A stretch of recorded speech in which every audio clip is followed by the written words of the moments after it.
मैं तेरी नक्श खाक को जबीं पे मैं सजाऊंगा, मैं तेरे नक्श पाँव को जबीं पे मैं सजाऊंगा। उसी के दस्ते नूर से मैं ना खुदा बनाऊंगा, उसी के दस्ते नूर से मैं ना खुदा बनाऊंगा। दुरूद पढ़ हुजूर पर, सलाम पढ़ हुजूर पर, मैं नात गुनगुनाऊंगा। होगा बेड़ा पार, होगा बेड़ा पार।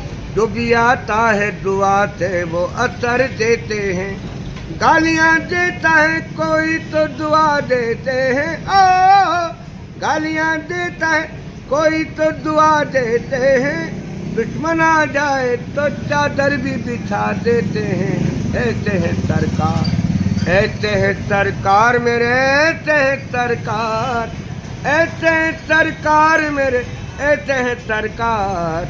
होगा बेड़ा पार, होगा बेड़ा पार। दिल से मुस्तफा को तू पुकार, होगा बेड़ा पार। राह तकमील कभी राह में डल जाते हैं, राह तकमील कभी राह में डल जाते हैं। जब कर्म होता है हालात बदल जाते हैं, कोई पूछे तो कहे उनकी तमन्ना होते। कोई पूछे तो कहे उनकी तमन्ना होते, या मोहम्मद से तो पत्थर भी पिघल जाते हैं। होगा बेड़ा पार, होगा बेड़ा पार। आप अपना नाम बताएं। नाम क्या है? दसन सदीकी। कहाँ रिहाइश का है? 11 नंबर नदीमाबाद। थैंक यू, मेहरबानी चाचा।